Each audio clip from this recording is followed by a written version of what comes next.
किशोरावस्था से ही परमहंस योगानंद को तीर्थ स्थलों की यात्रा का शौक था। वे अपने मित्रों के साथ यदा कदा यात्रा करते रहते थे।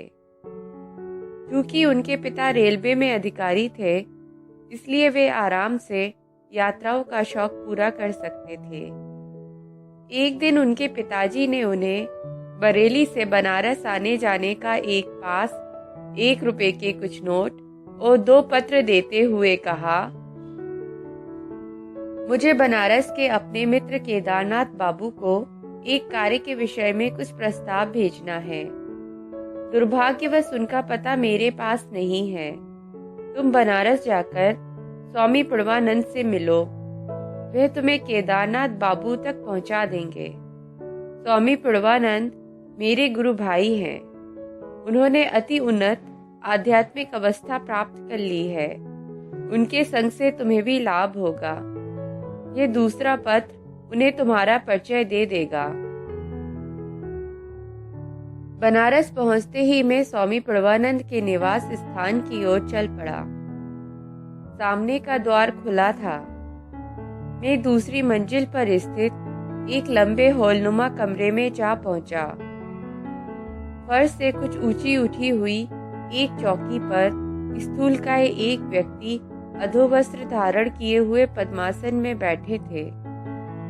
उनके ओठों पर शांत और सुंदर मुस्कान खेल रही थी। क्या आप ही स्वामी पूर्वानंद हैं? मैंने घुटने टेक कर उनका चरण स्पर्श किया। तुम भगवती के बेटे हो? मुझे अपनी जेब से पिताजी का पत्र निकालने का अवसर मिलता, इससे पहले ही उनके शब्द निकल चुके थे। तुम्हारे केदारनाथ बाबू को मैं अवश्य ढूंढ निकालूंगा। संत ने पुनः एक बार अपनी अतीन्द्रिय दृष्टि से मुझे विस्मित कर दिया। देखो, मुझे 2 पेंशनें मिलती हैं। एक तुम्हारे पिताजी की सिफारिश से, जिनके अधीन में रेलवे कार्यालय में काम करता था। दूसरी मेरे परमपिता की। परमपिता से आपको कैसी पेंशन मिलती है स्वामी जी? क्या वे धन को आपकी गोद में डाल देते हैं? स्वामी जी हंस पड़े। पेंशन से मेरा अभिप्राय है अगाध शांति, अनेक वर्षों के गहन ध्यान का पुरस्कार। इस दूसरी पेंशन का तात्पर्य तुम बाद में समझ जाओगे। अचानक बातचीत बंद करके वे ध्यानस्थ हो गए। मैं उनके अचानक मौन हो जाने से बेचैन हो उठा। उन्होंने मुझे अभी तक यह नहीं बताया था कि मैं केदारनाथ बाबू से कैसे मिल सकूंगा। छोटे महाशय, तुम चिंता मत करो।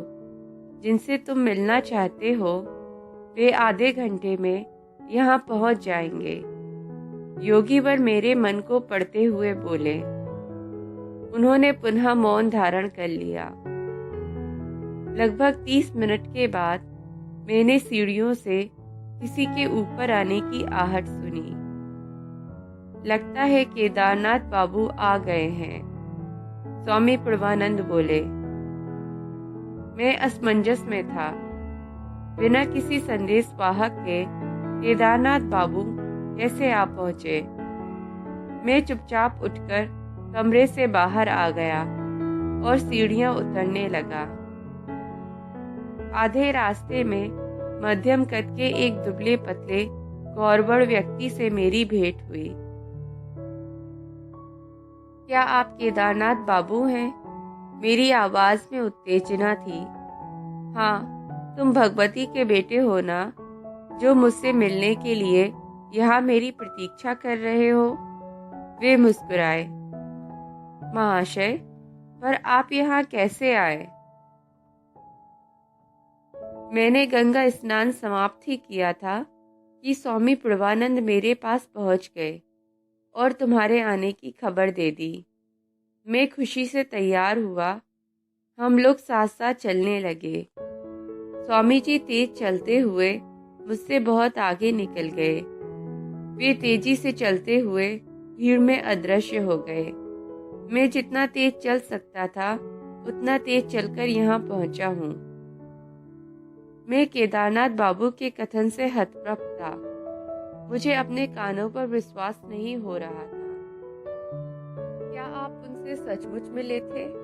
मतलब आपने उन्हें वास्तव में देखा था या मन की आंखों से देखा था? क्या आपने उनके हाथ का स्पर्श किया था? तुम क्या कहना चाहते हो? मैं झूठ बोल रहा हूँ? अगर मैं झूठ बोल रहा हूँ तो मुझे कैसे पता लगा कि तुम यहाँ मेरी प्रतीक्षा कर रहे हो? पर यह तो देखिए, मैं यहाँ 1 घंटे पहले आया हुआ हूँ। तब से अब तक स्वामी प्रभानंद जी मेरी आंखों के सामने थे। एक क्षण के लिए भी मेरी दृष्टि से ओझल नहीं हुए। मैंने उन्हें सारी बात बताई।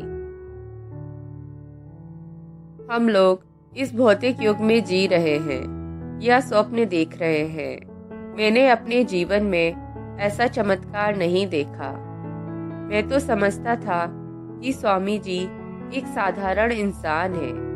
अब देखता हूँ कि वे एक और शरीर धारण कर सकते हैं और उसके द्वारा दूसरे काम भी कर सकते हैं।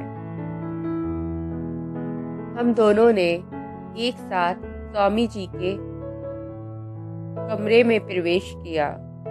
केदारनाथ बाबू ने चौकी के नीचे पड़ी खड़ाऊ की तरफ इशारा किया। देखो, ये वही खड़ाऊ हैं जो स्वामी जी ने घाट पर पहनी हुई थी। उन्होंने केवल एक अधोवस्त्र पहन रखा था, जैसा कि अभी पहना हुआ है। केदारनाथ बाबू ने जब स्वामी जी के चरणों में प्रणाम किया तो स्वामी जी मेरी ओर देखते हुए विनोदपूर्ण ढंग से मुस्कुराए। तुम दोनों इतने आश्चर्यचकित क्यों हो?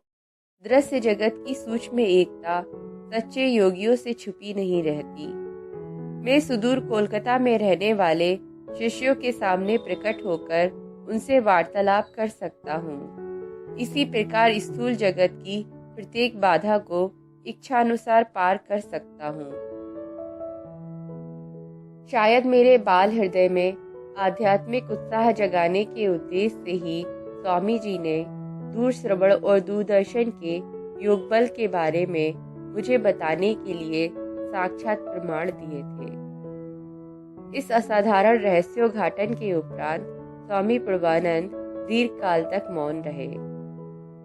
जब मैं भक्ति भाव के साथ उनके चरण स्पर्श कर जाने के लिए अनुमति मांग रहा था, तब उन्होंने आशीर्वाद दिया। तुम्हारा जीवन संन्यास और योग मार्ग के लिए है। तुम्हारी मुलाकात मेरे साथ एक बार फिर होगी। अनेक वर्षों उपरांत ये दोनों भविष्यवाणियां सत्य सिद्ध हुई। दोस्तों, अगर आपको ये वीडियो पसंद आया हो तो कृपया मेरे चैनल दी हिमालयन योगिनी को सब्सक्राइब करें। धन्यवाद।